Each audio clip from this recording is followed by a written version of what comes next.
Well, good morning, Crossway. Y'all sound amazing. Who said thank you? They were really proud of themselves. Yeah. This is the peanut gallery over here in the rear for those of you who are new, okay? So y'all can join them if you like. It fits your personality. But anyway, we are super glad you're here. If you're visiting with us, whether it's the first time, second time, or 20th time, we're so glad that you're here with us. We can't wait till the day comes when we can't fit in this room. And we're getting there. I mean, slowly but surely, we're getting there, right? And we're going to have to knock that wall out. We're going to have to expand into there, maybe even look at a new venue. There's exciting things coming for Crossway. I believe that. If we'll take our theme for this year very seriously. Our theme for this year, you see it on all the banners, you see it on the screen. The theme is equipped. And it's an interesting theme. You say, why did the leadership decide this is the theme for the entire year? You know, we're coming out of a pandemic. We're coming out of some strange times, really some scary times for a lot of people. People have become more aware of their mortality. Things have been freaky. You know, there's nothing on the shelves. You know, gas prices are up, and maybe our pocketbook's running a little low, and so we don't find ourselves in exactly the position that the audience who first received this letter called Hebrews. We don't find ourselves in their exact position.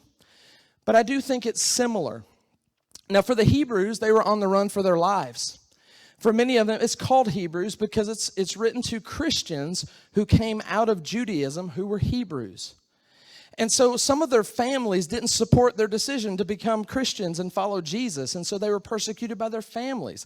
Not only that, but they found themselves in a hostile culture that did not support Christianity at all. In fact, the government that was in place was the same government that helped execute our Savior. And so it's very hostile. And so we find ourselves in a culture that's hostile, and it seems like it's increasingly that way for Christianity and people of faith. And so I do think that there's a relevancy to the book of Hebrews, and certainly this verse. But as you consider all that they were facing, the persecutions both from their government, their culture, and their families, and just fearful of their lives, you would wonder, what is written to them to encourage them? And here it is, summed up in one word: equipped. Let's listen to our theme verse. It says, "Now may the God of peace, who through the blood of the eternal covenant brought back from the dead our Lord Jesus, that great shepherd of the sheep, equip you with everything good for doing his will. And may he work in us what is pleasing to him through Jesus Christ, to whom be glory forever and ever. Amen." And so this is the word.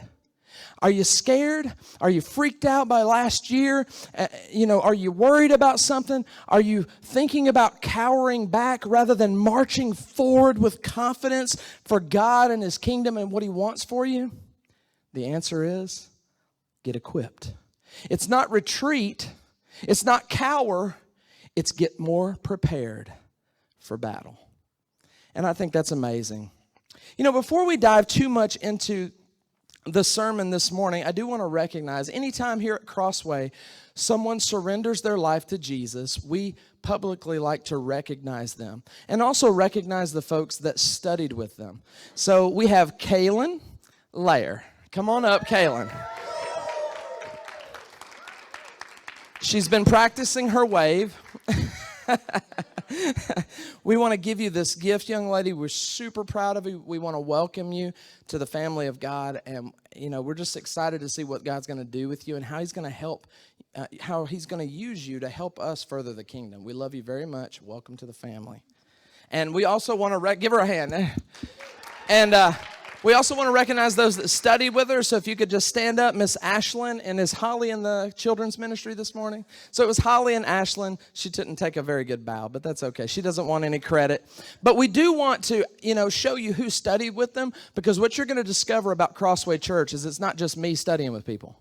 Right? It's not just the people up front studying with people. But you're going to discover as this thing keeps going, it's going to be random folks. You'll be like, oh, man, they did that? Oh, man, they did that? And we want you to understand that that's what being equipped is all about. See, we want to make disciples that make disciples that make disciples. we don't want one person or two people or just the leadership doing that. We want the entire church to get equipped so that we can go out and find lost people and help them come to know Jesus the way that we do. So super excited. Welcome to the family. And we just can't say that enough. All right, so let's dive in a little bit. In your sermon, in your worship bulletin, when you came in this morning, you received that little pamphlet. On the inside are some sermon notes. I encourage you to pull those out now. You should have had a pen on your chair. If you don't, raise your hand. One of our ushers can bring you one. But we want to encourage everybody to fill these out as we go. It'll help you pay attention. Not only that, it'll give you something to take away with you that you can go back over this week and hopefully give you some very practical things you can do with God's Word this week. See, we're not about theory. We want to give you something that you can go and do something with. All right, and so let's talk this morning as we continue in our series about being equipped. And today our topic is small groups. And you've heard me say this multiple times before, if you've been around, but we are not a church that has small groups. We are a small group church. And there is a fundamental difference between those two. A lot of churches have small groups, but it's just kind of an appendage, just kind of something that they have as an option. The interesting thing about us that really differentiates us from a lot of churches is that in order to be a member at Crossway, you ready? There's some accountability here. You have to be a part of a small group. And you say, man, that's different. I don't know about this. That's not very American. I like my choices. I like 1,000 channels on my TV with DirecTV, and I like choices. But I hope by the end of this, you're going to see that this isn't just some flippant decision we made as leadership, but we believe it's grounded in biblical principles and what Jesus would have us do. So being a part of a small group is required for membership. It's not required. Pay attention. It's not required in order to attend on Sunday. All right, but attending on Sunday mornings, we firmly believe is not how transformation of life takes place. Man, I ain't that good, okay?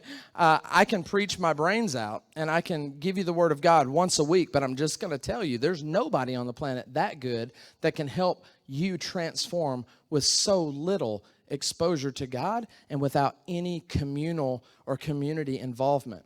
It just isn't going to happen. And so we believe that a lot of the transformation process that God desires for us, a lot of the equipping, doesn't happen by taking the perfect notes on Sunday morning when I'm preaching, but it happens in those small groups when relationships are built and bonds are made, and you can stare eyeball to eyeball with somebody, and they can tell you their crap, and you can tell them your crap, and you can figure out how to eradicate the crap, okay, and how God can help you with that. But being a small group is a requirement for membership. And you might ask, why? And I want to give you just a couple of reasons. The first one is this. Our leadership are called to be shepherds. God expects his leaders, he always has, from the Old Testament to the New, he's expected them to be shepherds of the sheep. And we're not talking about real sheep. We're talking about people that he analogizes as sheep, okay? And so in Hebrews 13, verse 17, this will be on your screen. It's not on your notes, but let's look at this together. In Hebrews 13, verse 17, it says, have confidence in your leaders and submit to their authority because they keep watch over you as those who must give an account. You catch that? He says, You need to work with your leaders, and you need to submit to them, because here's the thing. They're going to have to give an answer for how they shepherded you, how they led you. They're going to have to give an account to God one day. Now, I'm not making this up. This is what God's Word says. It says, listen, when you take on the responsibility of a shepherd or a leader of men or a leader of women, at the end of the day, God's going to hold you accountable for how you did that. And so he goes on, he says, do this so that their work, in other words, make their job a joy. He says, do this that their work will be a joy, not a burden, for that would be of no benefit to you. It wouldn't be a benefit to anybody. It's going to discourage the leader, and that's just going to cause them to give you, some trouble. And then it's just unhealthy, and it's not good. And so the encouragement that I want you to see here is, why do we require this? Because we believe that there's no way to properly shepherd this many people. And we're just off to a start. But imagine when we grow to 200. Imagine if we grow to 300, 400, 500 people. How in the world will we be able to shepherd people properly and deal with all the hurts and all the things that come through life? Now, how could we possibly do that unless we have small groups? You know, and so we want to do a couple of things. We want to grow larger in number, but we also want to grow smaller. Anytime we grow larger, we also want to grow smaller. We want to always get people involved in those small group, eyeball-to-eyeball relationships. You know, what if you had a question this morning based on something I said? It's probably not going to get asked, right? Some of you might be crazy enough. Our peanut gallery back there might, you know, but no one's probably going to do that. You say it's somewhat inappropriate. It's maybe not the time. It's not the venue, and you'd be right. It's not that I wouldn't answer you or try to, but it's probably not going to happen. But when you're in that small group, then you can really ask anything you want. You can share anything that you want. If I said something that you didn't like, you could be like, hey, I didn't like that. Let's talk about it. But right here, you're just going to have to sit and bear it, right? So small groups accomplish things that we can't accomplish here and now on Sunday mornings. Number two, we cast a vision in our small groups for each member to grow and become the next small group leader. As we grow, that's the only way we're going to be able to continue to shepherd people properly. Otherwise, we'll collapse on ourselves. So when you become a part of a small group, the goal and the ambition is always, hey, how can I grow so that when we get big enough and we need to split this group off, I'll be the one that gets hand chosen to be the next cell leader. And I mentioned the word cell, which we'll get to in a little bit, but that's what we call our small groups. We choose the word cell. I'll give you the third thing about why we make this a requirement for membership and why we take and make such a big deal out of small groups. The third reason for that is the name that we choose to describe our small groups denotes their importance. We call them cell groups because they are to our church what the human body has in a cell, right? And so we believe very firmly that you could have the most amazing production on a Sunday morning. You can have the best singing, you can have the best preaching, you can have, it could just be the most polished, event that you've ever been to. And it can look healthy. But without a healthy cell, the body might look like it's okay, but it's going to begin to have problems. It's going to begin to break down and function incorrectly. Just like our human body, if the cells are healthy, the whole body will be healthy. Likewise, if our cell groups are healthy, I don't have to worry about where the church is going to go because I know where it's going to go because the cell's healthy.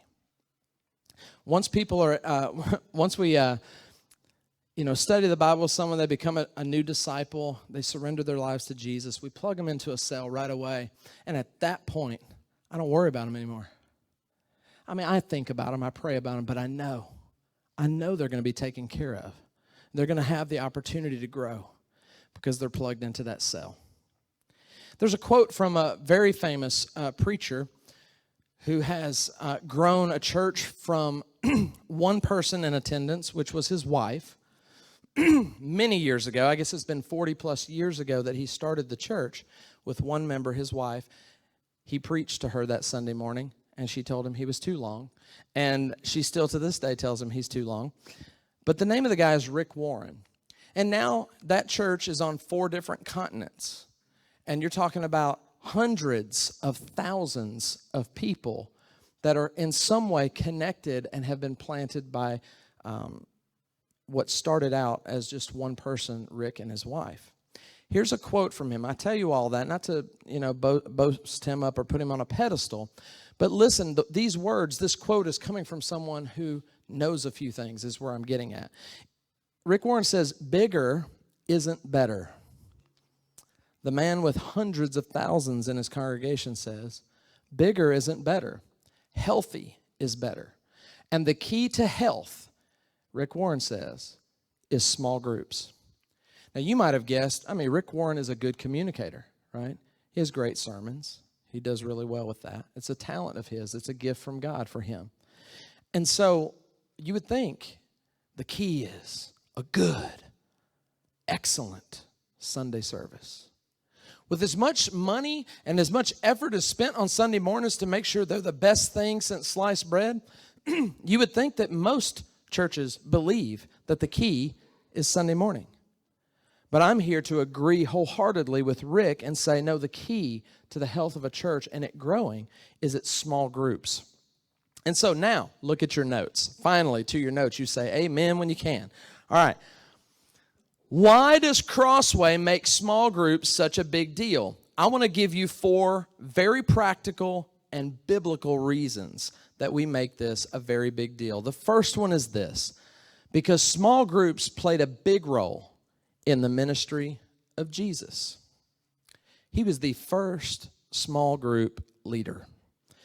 In Mark chapter 3, verses 13 through 15, we learn and we get a glimpse into how Jesus is going to save the entire planet and get his word out to every creature on earth.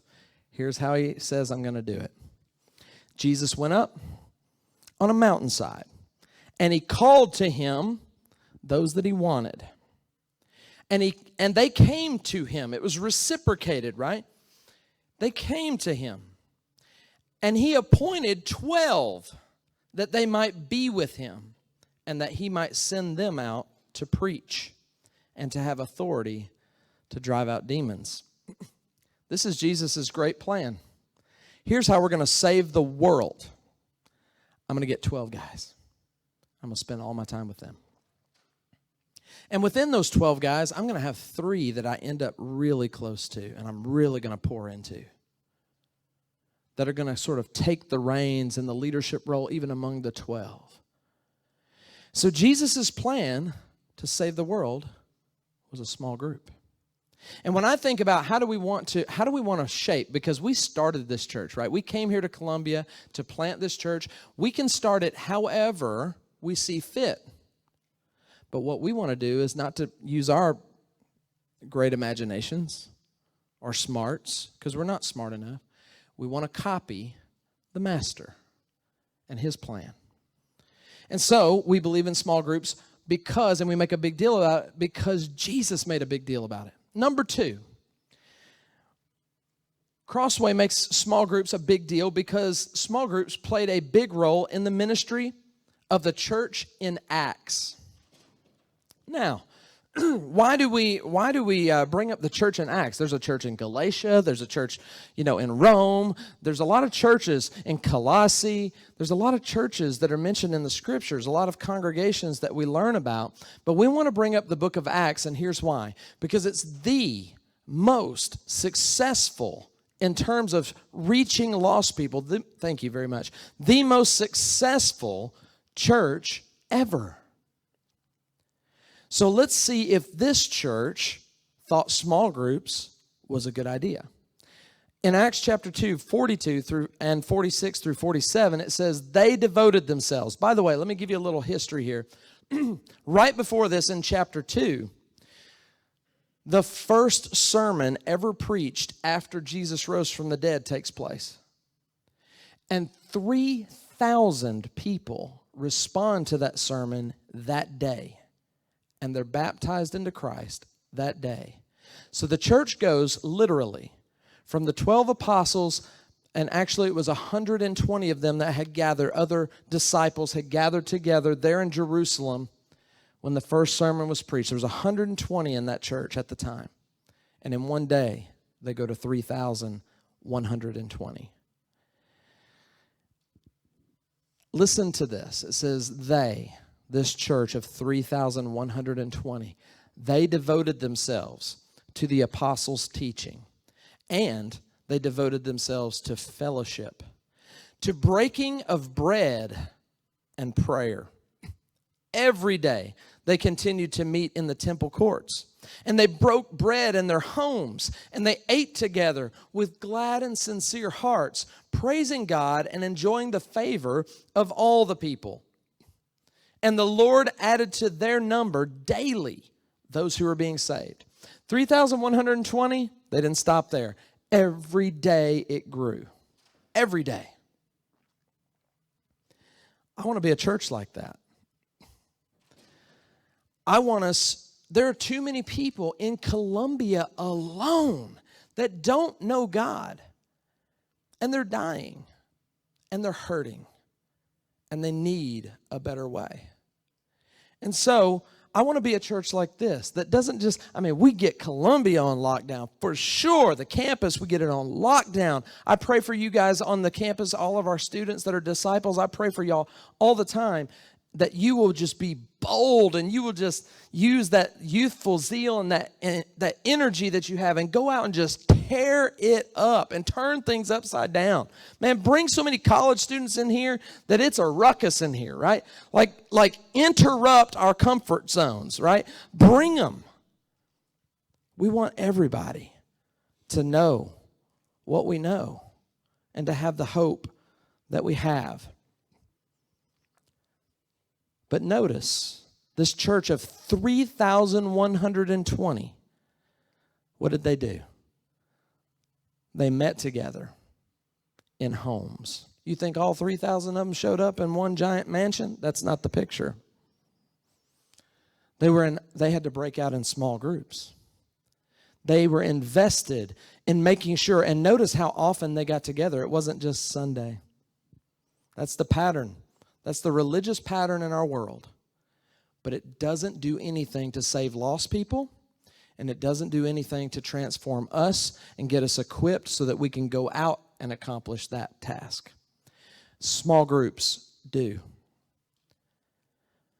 Perhaps when you see that, the Lord added to their number daily those who are being saved. Perhaps small groups had something to do with that. Randall Neighbor, who's a well-known evangelist and someone who's very much serious about small groups. This is a quote from him. It says, 8 of the 10 largest churches in the world are small group-based churches. 8 of the 10 largest churches in the world have at the heart of how they function small groups. There's no way around it. The most successful church in Acts, the most successful Savior, the only Savior that's ever come to the earth believed in them. The most successful church believed in them. The 8 out of the 10 most successful churches today believe in them. And thirdly, fill in this blank. We make a big deal about them because Jesus did, because the church in Acts did, because the 8 churches today, they're the biggest, do, but also because they played a big role in the ministry of the Apostle Paul, who was the greatest evangelist we've ever known. In 2 Timothy chapter 2, verse 2, it says, this is Paul teaching and passing on the way to do things to his young apprentice Timothy, and he says this, you should teach, in other words, entrust to or pass on to people whom you can trust, who are faithful and reliable, the things that you've heard me say in the presence of or confirmed by many witnesses. Then they will be able to teach others. Paul didn't say, hey, I'm going to teach everybody. Just collect them all and get them in front of me and I'll do that. That's not what he said. He said, I want you, Timothy, to go and take what I taught you and give it to somebody else. But it didn't end there. He said, give it to somebody else who you know will be reliable enough to pass it on to someone else that will pass it on to someone else. You see, it's always been about disciples who make disciples who make disciples. And when you hear this, man, you think, oh, man, I thought we had the evangelism sermon last week. Yeah, I get it. I'm supposed to do more.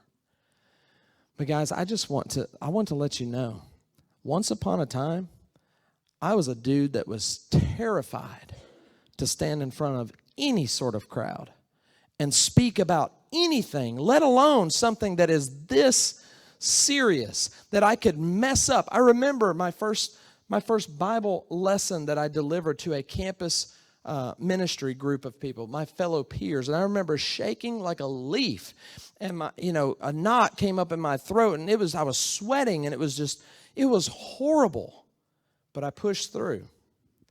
Today, the only thing that I spend time praying, and I really want to do the best job I can, but I tell you, I don't have any nerves.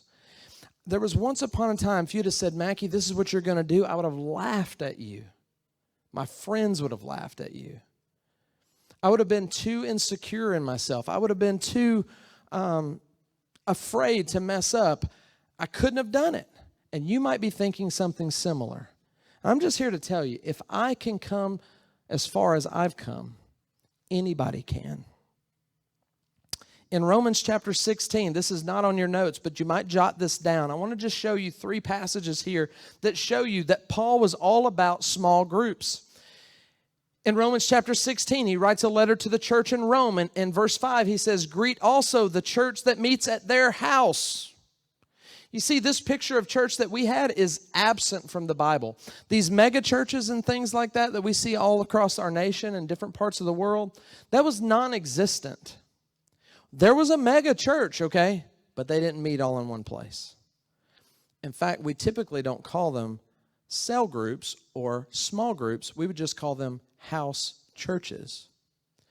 And so because the word ecclesia in the Greek is the word we translate church, but it simply means a gathering of people. It doesn't mean brick and mortar. It doesn't mean a building. It means a gathering of people around a centralized purpose.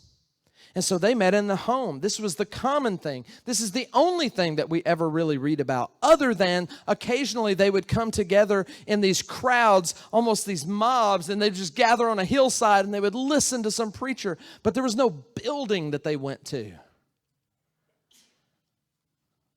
Buildings are cool.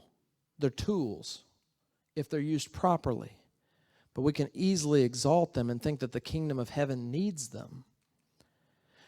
Notice this one in Colossians chapter 4, verse 15. Jot that down, Colossians 4:15. It says, greet the brothers in Laodicea and greet Nympha and the church that meets in her house. It wasn't just men, okay? There's women. You ladies, I don't know what background you come from in terms of church, but sometimes certain churches allow for certain things and others don't allow for other things. But what we allow is what the Bible allows, okay?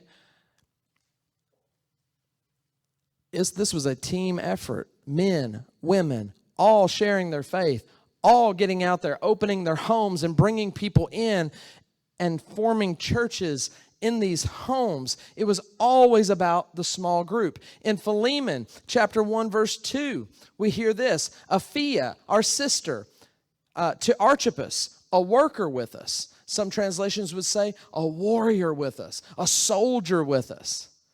And he says, and to the church that meets in your home. Over and over and over again, Paul acknowledged, encouraged, and showed us that this is the only way to have such a movement that would take over not just an entire state or an entire city, but an entire country, an entire nation, and to the ends of the earth. This was always the plan. But the method is through small groups. So in summary, before we move to the final reason that we make such a big deal out of small groups, in summary, small groups are a huge deal to us at Crossway because they were a huge deal to the Son of God, to the greatest church in history in the book of Acts, and the greatest church planter that any of us have ever known, the Apostle Paul. And number 4, the reason. And this one's going to have a lot of sub-points to it, okay? Because I want to make this as practical as I can for you today. So I don't want you to just leave here and go, okay, that's why they take it seriously. I want to give you something that you can do about it, okay? Number 4 helps us do that. We take it seriously. We make a big deal about small groups. Why? Because they provide your best opportunity to be equipped. All of us need small groups in order to be properly equipped to get where we need to be to accomplish what God has sent us to do. And so small groups provide you with the best chance to do several things. The first one is this, and you can fill in this blank. Small groups provide you with the best chance to experience love. And it provides you with the best chance to learn how to express love. So not only does it help you experience love, but it's going to tell you then how to extend it to others. And there's no way to do that in a chair on a Sunday morning. I can tell you information, you can jot it down, but I'm telling you, until you get eyeball to eyeball with somebody, until they get on your nerves, until you do something with them that you would do differently than they chose to do, until those kind of dynamics start happening, it's easy. It is so easy to love y'all right now. Y'all look so nice. Y'all look so agreeable with me right now. Some of y'all are nodding your heads. Y'all are such good audience members, you know. It's easy for me to get along with you, but what if we were in a small group together? Then my ugly might start coming out. But guess what? When my ugly comes out, that's your best shot at learning how to love. And me understanding that my ugly hurt you and made you struggle with loving me then helps me learn how to love you back by not being ugly anymore. And that's how relationship works. It's not comfortable, but it has always been a part of God's plan. Iron sharpening iron. In order for iron to get sharpened by iron, both of them have to get heated. But they can't get heated until they're connected, until they're making contact and there's friction. It's always been the plan of God to put people together in small groups so that they could help each other get equipped, to learn how to love and how to express love. In John chapter 13, and you're going to notice the rest of these points are centered in one area of Scripture. It's all in John chapter 13. Why? Because in John chapter 13, this is the famous story where Jesus is getting ready to die. He knows his time is right around the corner. He's going to die. He's going to be killed. He's going to be betrayed. He knows all of this is about to go down. So he's going to do two things with his disciples before he gets arrested and before he dies. He's going to eat a meal with them, and he's going to institute something special at this meal. He's going to institute this meal where he takes these components of what would normally be the Passover feast, which was a regular thing that the Jews did at the time. And he's going to take those elements that were already present at the Passover feast, and he's going to institute something new. And he's going to say, look, the Passover's always been about this unleavened bread. Why? Because leaven represented sin. So what Jesus does, he says, hey, that unleavened bread that you're very familiar with, it's free of leaven, it's free of sin. That's my body that's going to be given for you. And that juice that you just picked up over there, John, yeah, that's the fruit of the vine. And that's going to represent my blood that's going to be spilled and it's going to be poured out for mankind. So in John 13, that's the setting.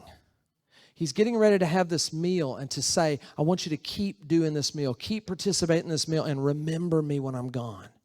And remember what I taught you. Remember what I did with you. Remember me when you take of this bread and when you take of this cup.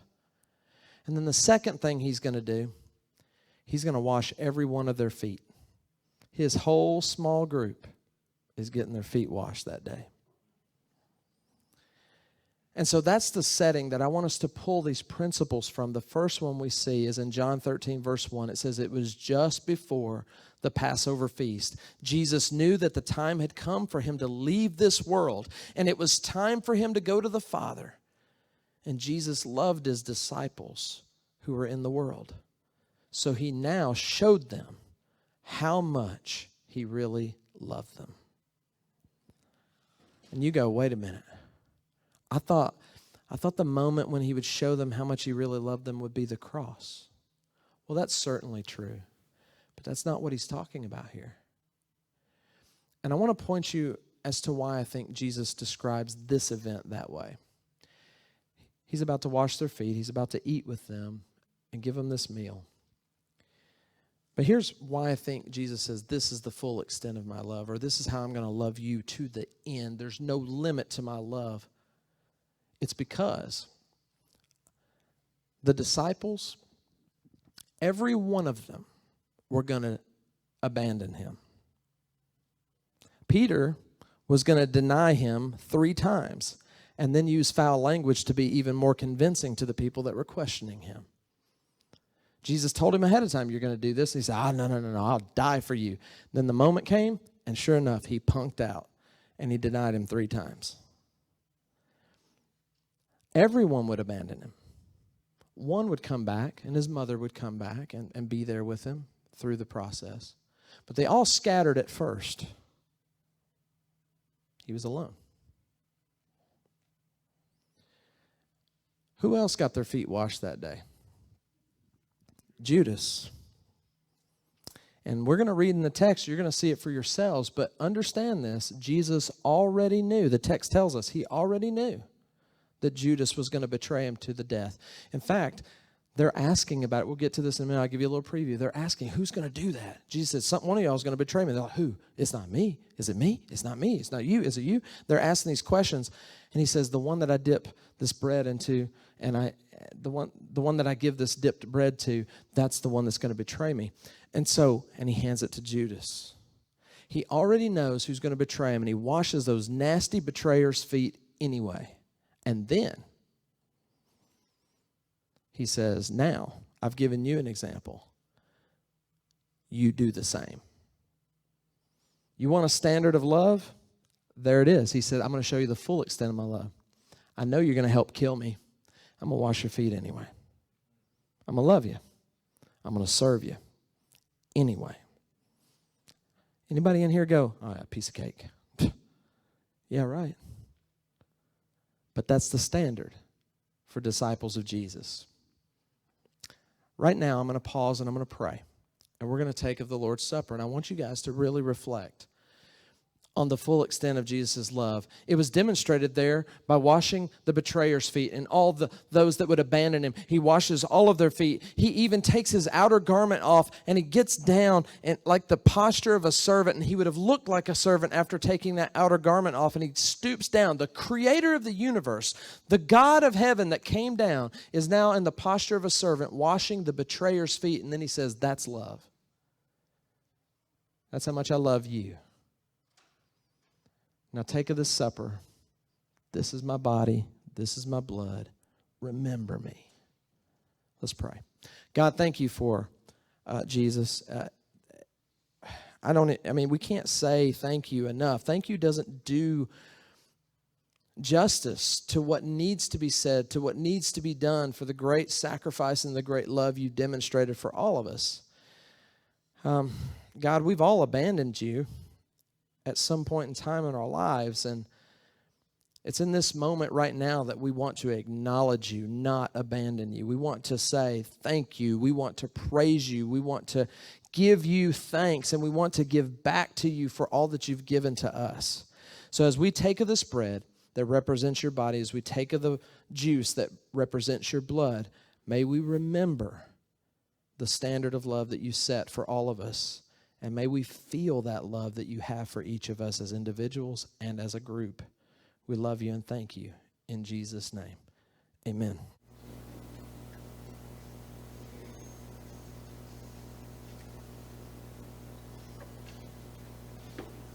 He came to live a perfect life. He came to be a living word of life. He came to die, so we be reconciled. He came to rise, to show his power and might. And that's why we praise him, that's why we sing, that's why we offer him our everything. That's why we bow down and worship this King, 'cause he gave his everything, 'cause he gave his everything. He came to live again in us. He came to be our conquering King and friend. He came to heal and show the lost ones his love. He came to go prepare a place for us, and that's why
Pray that was a meaningful time for everybody. As you remember Jesus, as you take time just to have your own conversation with him and just remember him. So let me give you a note. As we think about small groups, as we think about these small groups provide our best opportunity to experience love and to learn to express love, they do something else. I want to give you a note here. They also, let me just say it this way. A loving small group can draw others to Christ.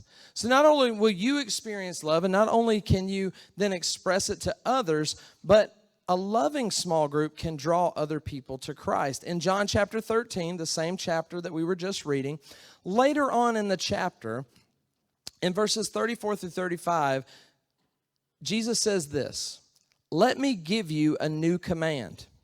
Love one another. In the same way I loved you, you must love one another. This is how everyone will recognize that you're my disciples, when they see the love that you have for each other." You know, the mark of a disciple, there are several, but one of them that is indisputable, you have to love other disciples. And you have to do it in such a way that it's noticeable. And I'm telling you, when you're in a small group, that gives you the best opportunity. And when you love people and they can see you love people, when they come into this church and if they're observing, I remember the first time I walked in church, I'm observant, man. I'm trying to figure out what they're doing. I'm looking at them. I'm seeing, are they fake? Are they genuine?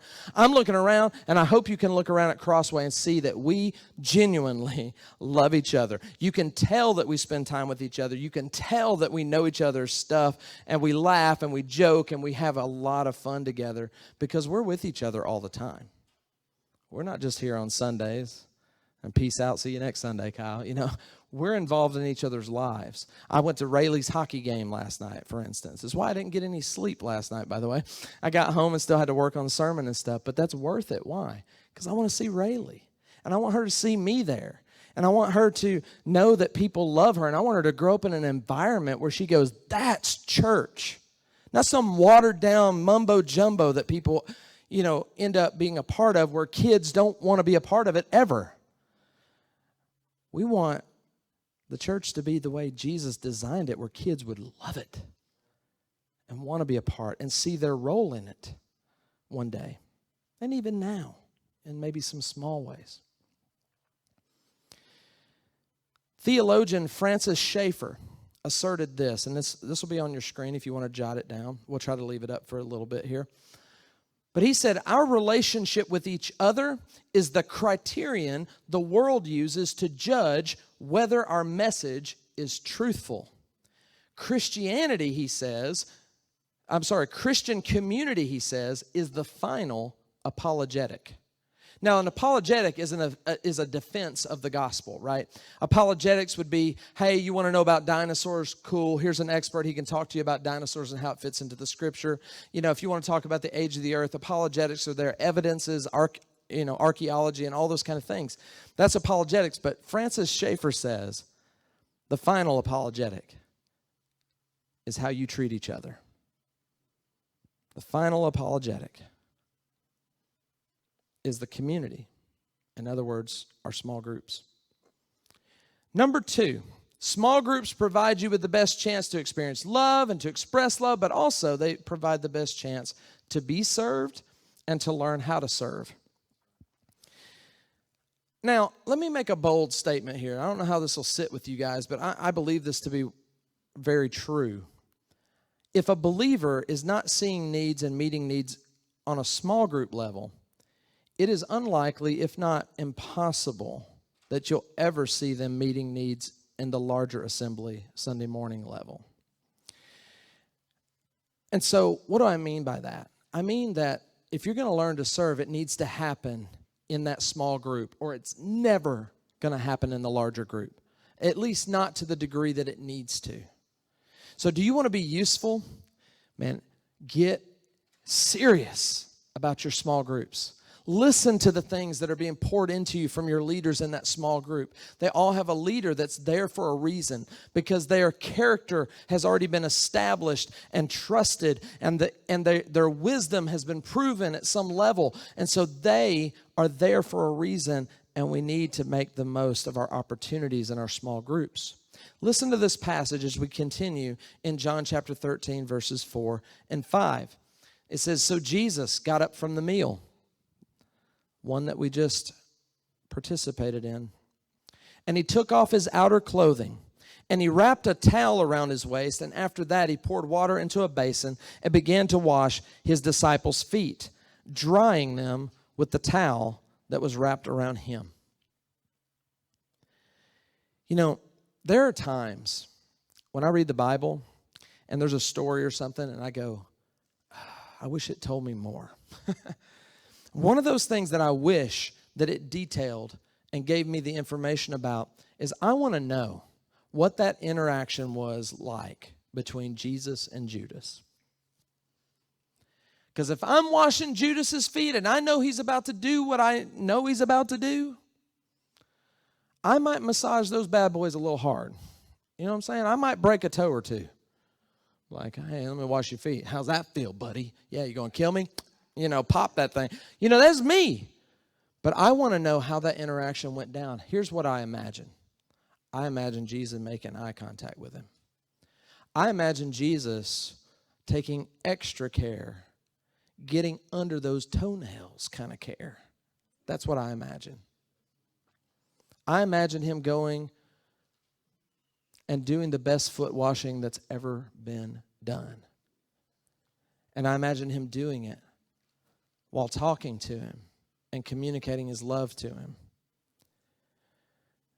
And so I wonder what that was like. And I want to know, and one day maybe I'll get a chance to ask. If I've got time and eternity, I might get around to it. But this text tells us that Judas was going to sell him out for 30 pieces of silver, which is a common price actually in that day for a servant. It's the price you'd pay for a servant. So in a lot of ways, that's a real slap in the face. Not only are you selling them out, but you're just selling them out for that much, the price of a servant. It's really sad. But the King of Kings and the Lord of Lords, the creator of the universe, that's going to be sold for 30 pieces of silver. Yet in the face of the betrayal, Jesus, I believe, did the best foot washing ever. But notice, when does this take place? It takes place in the small group. Peter learned how to serve that day. But where? Not in the assembly, the grand 3,120 assembly. He learned eyeball to eyeball in his small group. what service was like. I want to challenge you guys, man. Do you want to know what love is? You got to be a part of a small group. Do you want to know what service is? You got to be a part of a small group, because that's where it happens. Anything less than that, it happens outside of that, I would challenge that. It's not that it can't, but it's rare. Do you think everybody in Jesus' small group, let me ask you a few questions. You think everybody in his small group got along with each other? We actually know they didn't. They argued all the time. They were boneheads all the time. Do you think Jesus, the cell group leader, was pleased with where his group was and their maturity level? Nope. Listen up, cell group leaders. I guarantee you he was not impressed. I can't imagine the weight that was on his mind, thinking, I'm going to hand it over to these guys? Do you think they were pleased with the things Jesus was telling them 100% of the time? We also know that wasn't the case. So get this, guys. You might not like what your cell leader is saying all the time. Well, ain't nothing new. When you had the perfect cell leader, they still didn't listen and didn't like it. And he was perfect. Your cell leaders are not perfect. And you might not like what they say. But guys, it's no different. Let me ask you another thing. Well, I think that was my last question. Sorry. But the answer to all of them was no, right? The answer to all of them were no. And yet, in this messiness of relationship, it was in that messiness that the most powerful lessons were learned.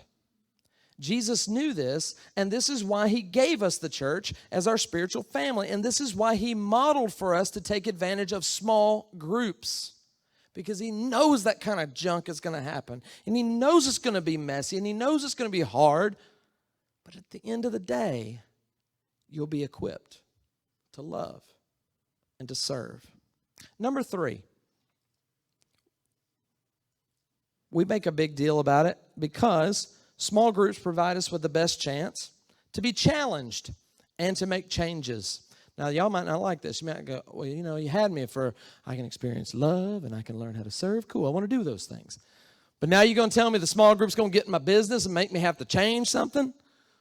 Listen, guys, if you think you don't need to change some things in your life, boy, you're in the right place, because we can tell you different, okay?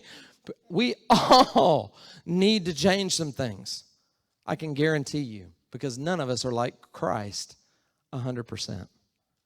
So we got a long way to go. There's an old a cappella song, such a long way to go. And we have a long way to go, but the small groups and our relationships that Jesus puts in our lives can help get us there to be challenged and make changes. In John chapter 13, look at this. We see challenge and we see changes. In John 13, verses 6 and then 8 and 9, this is his interaction with Peter specifically. He says he came to Simon Peter, who said to him, Lord, are you going to wash my feet? No, said Peter, you shall never wash my feet. Jesus answered, unless I wash you, you have no part with me. Then, Lord, Simon Peter replied, not just my feet, but my hands and my head as well. What'd you see there? He didn't like what the small group leader was saying. Small group leader said, if you don't do this, you can't have any part with me. Peter changed. He was challenged, and he changed. Do you think that would have happened? What if I got up here and I preached on the subject that you needed to hear the most? That's that sin that's been in your closet for a long time, right? That nobody knows about. And I were to get up here and talk about it. But you couldn't have an interaction with me? See, what you can do in an environment like this is you can justify, you can have your own party in your own mind.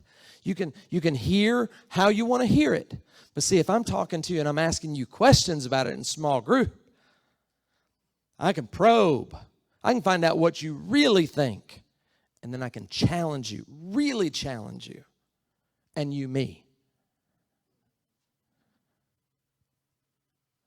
We see Jesus working in the small group setting masterfully, teaching them how to love and how to be loved, how to serve and how to be served.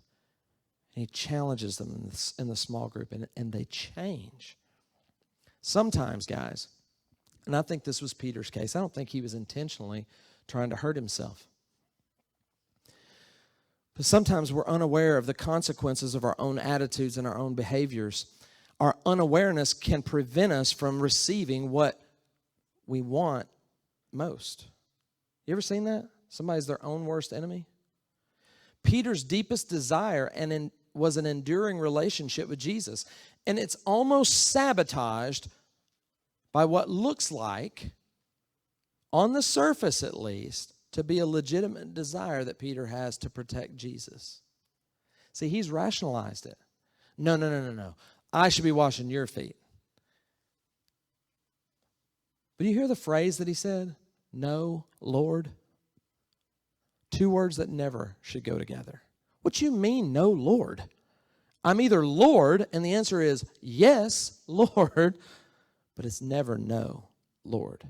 It might be no, Jesus, but not no, Lord. That's an oxymoron. They don't go together.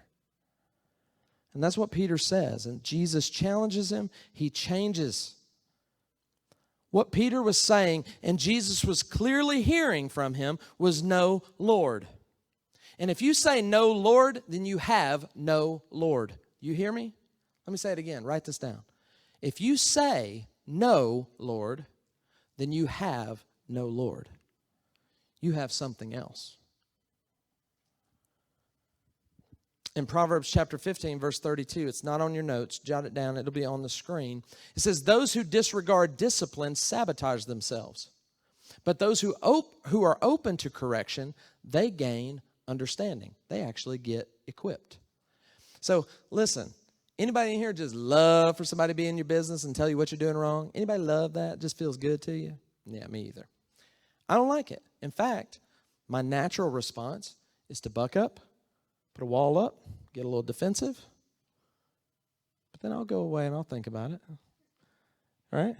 And then I'll be like, all right, Danielle, you're right. So it's usually my wife. It's like, all right, listen, you're right. I cough it under my breath or something. No, I try to acknowledge when she's right. But it's not easy for anybody to admit right away, right? It's not.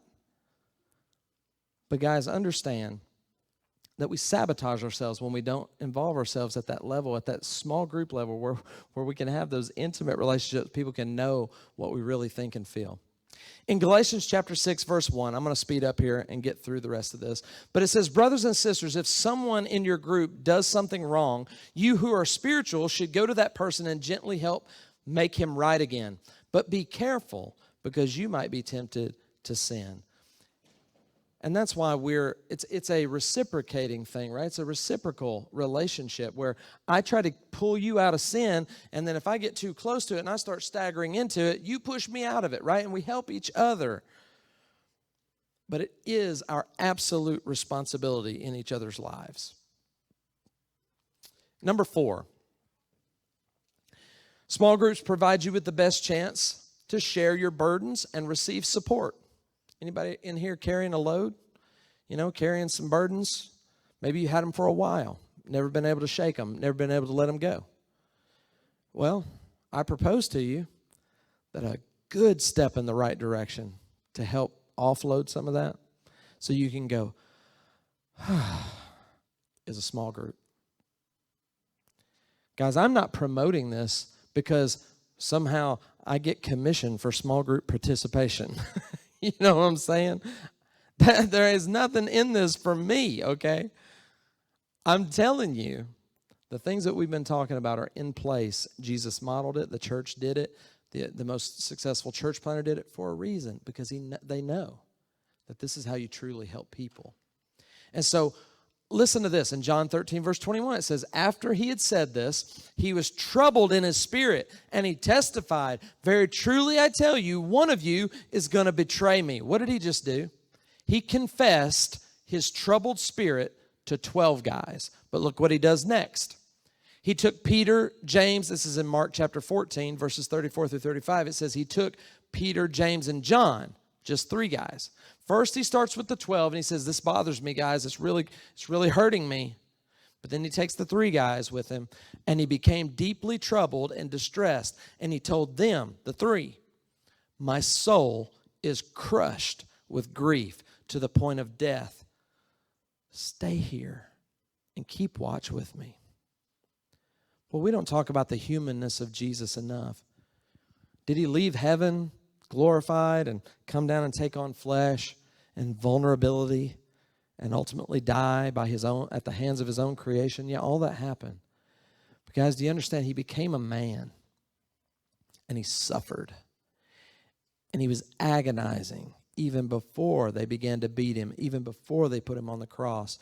But look at what Jesus does. The one who is the most mature, the one who can handle anything, he can calm any storm. He's already proven it. He can go, shh, and the storm stops. But what does he do? He says, hey guys, could you help me with this? I'm really hurting right now. Could y'all pray with me? He reached out and he was vulnerable. He allowed others to help him. I want to give you a true-false statement. Look at it on the screen. True or false? The more mature you become, the less you need people, or the less you need a small group. I don't know how to say it any clearer. That's baloney. Ham and cheese. I don't know. It's malarkey. That's a game, right? It's bull, right? It's absolutely false. The more mature you get, the more you need a small group. Everybody. Look at what the Son of God. This is the Son of God needed a small group. The Son of God pulls 3 guys aside. Hey, man, could you help me? You think if he needs it, we might? In James chapter 5, verse 16, it says, oh, I skipped one. I'm sorry. Galatians 6, verse 2, it says, share each other's troubles and problems, and so obey the Lord's command. He says, this is a command from the Lord. Share your burdens. Don't bottle it up and keep it inside and go, I got this. That's something us guys like to do. Girls will chat it up. Guys will go, I'm a man. I got this, man. I don't need no help. Directions? I don't need no directions. I got my nose. My intuition. We're dumb. Anyway, so James 5, verse 16, listen to this. Therefore, make it your habit to confess your sins to one another. You hear that? Circle that. He says, make it your habit. Wow. Is that your habit, to just spill your guts to people about your sins? He says, and pray for one another so that you can be healed. Anybody ever confess something, got it off your chest, and you felt better? Yeah, God knows what he's talking about. When you let that thing go, and here's the cool thing about our small groups, the way God designed them. He's already teaching us how to love and how to serve and how to do all those things, right? A part of that is we don't judge people. I say that. We don't judge in the sense of, oh, I can't believe you did that. Get out of my small group. It's not. It's the opposite. We go, oh man, I've been there. Oh, and I would challenge you guys to go, if there's something you don't feel like sharing, maybe you've never shared before, test the waters. And I'm telling you, you'll probably run into someone who had the exact same thing at some point in time that can help you, that can pray for you, that can lift that burden and carry it with you so you're not by yourself in it. That's what we're all about at Crossway. Number 5, ask questions and get answers. This is something that you have the best chance of doing. We've kind of already been talking about it. You got a question this morning? Yeah, I can't answer it right now, right? Because we got to get through the sermon before y'all kill me for going too long. So, but at small group, you can take all the time you need. Ask all the questions you want. You got notes, you filled in the blanks, take them to small group, ask your questions, and you will get attention to those questions. In John chapter 13, we see it happening. In verses 25 through 26, it says, leaning back against Jesus, he asked him, Lord, who is it? Jesus answered, it's the one whom I will give this piece of bread when I've dipped it in the dish. Then dipping the piece of bread, he gave it to Judas, the son of Simon Iscariot. In Mark 14, verse 19, it says, they were sad, the disciples, same setting, different book, same story. He says, they were sad And they said to him one by one, is it I? I wouldn't have said it that way. Is it me? Is it me? Is it me? One by one, they went down the line and said, what about me? Is it me? Is it me? Is it me? You can do that in small groups. You can't do that here. It's very difficult. Hard to ask questions or get specific answers in a group of 400, in a group of whatever we are this morning, about 60 or 70 of us. I can talk about Judas up here. I can talk about a Judas-like person up here that can be present but not really be present. Who can be a fake, a fraud. I can talk about that.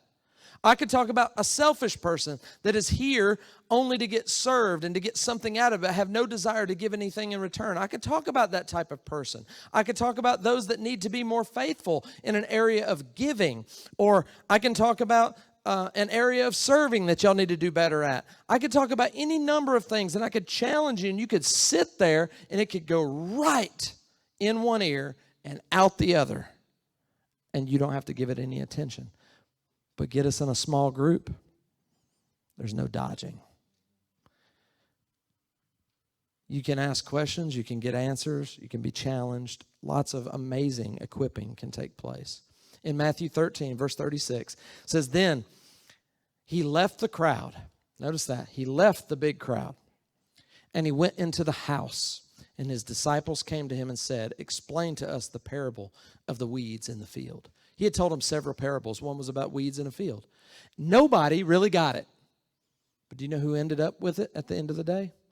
The ones that stuck around and went to small group. They got the answers that they were looking for. Number 6, and finally, and you all go, all right. In small group, you can find clarity.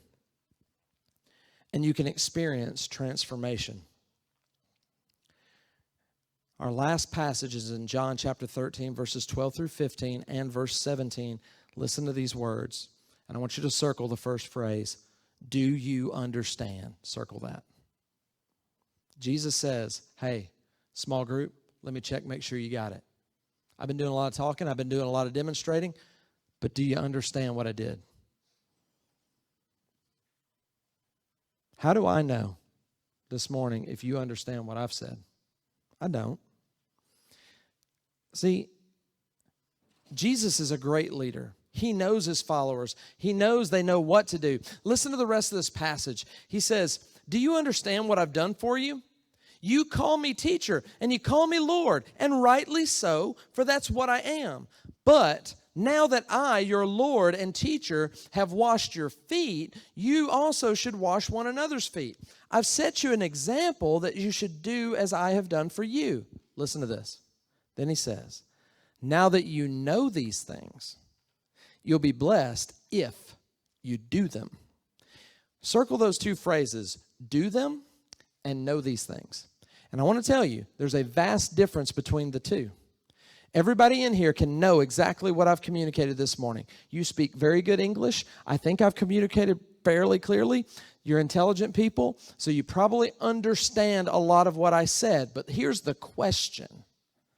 If you're going to be blessed, then you have to do something with it. You can't just get smarter this morning. Or you can't just have an intellectual exercise. And so that was an entertaining speech. Good job. Bravo, Mackie. I appreciate that kind of stuff. But really what I appreciate the most is if you'll just take the words of God, ignore Mackie, take the words of God and go do something with it. Take it to your cell groups. Take it to those small groups and discuss it. And then do it. And figure out a plan how to do it. And that's the greatest compliment I could ever receive. In washing the disciples' feet, Jesus made it clear that they were to love the way that he did. And that meant loving people who did not love him and loving struggling people who would even betray, deny, or desert and abandon him. Jesus made sure that his small group knew these things and that they would be blessed if they did them. He didn't let them just stop with knowledge. He then said, okay, but how have you been doing with it? That's a good small group leader. How have you been doing with this? Jesus did this in the only setting where a teacher can be sure that those who are listening to him actually understand, and that's in a small group. But while Jesus made sure that they knew and understood the truth, he also knew that the decision to trust and obey was in their hands. And can I just tell you this morning, the same is true of us. I've said a lot of things, and I'm done, but it's in your hands, right? And I have the utmost confidence that you'll go out here today. You'll do something with it. In your worship bulletins this morning, you received not only a set of notes that you could fill in, but you also received a cardstock piece of paper. I encourage members and guests alike to take that out now and take one of those pens that you see around you and fill that out. And I want to just challenge some of you guys, like, don't just sort of fill it out and do the minimum. Like, really look at that and go, okay, there's a section over here, all this blank, of a place where I could put a prayer request, or there's a place that I could put my commitment that I want to make, that I've heard this, and this is what I want to do, and this is what I'm going to do. I also encourage you to look at those check boxes. Maybe you need to check the box that says, hey, I want to know more about this church, man. I do feel loved. I do feel welcomed. I want to know more about how to become a member. And I do like the idea of being a part of a small group. Maybe you check a box about that. Or maybe you check a box to say, hey, I would like a personal Bible study. Listen, we will do everything in our power to make this process for you of becoming a part of Crossway's family. We want to do that in the most unawkward way possible, okay? But we want for sure for you to understand that we don't want to just be a church that you attend on Sundays. We really want to be involved in your life and you and ours. So we love you and encourage you to fill that out and just be open and give God a chance, give us a chance. I'm going to pray, and then our worship team will dismiss us with a couple of songs. Father God, thank you for this morning. Thank you for waking me up. Thank you for waking us all up. It's only because of you that we live and move and have our being and have the breath in our lungs. It's only because you provide it. And so, God, as we sing a couple songs, we just want you to know we want to give that breath back to you. I think about Jesus hanging on the cross and some of the last words that he was saying in his state of suffocating, literally suffocating to death. And he spent his last breaths to say things that comfort us to this day. Like, Father, forgive them. They don't know what they're doing. So, God, may we give you our breath back. May we be exhausted in praise of you, Father. We love you and thank you. And I pray that everyone here this morning heard your word, can ignore mine, and can just put it into practice and see the blessing that comes when we do. And I pray in Jesus' name. Amen.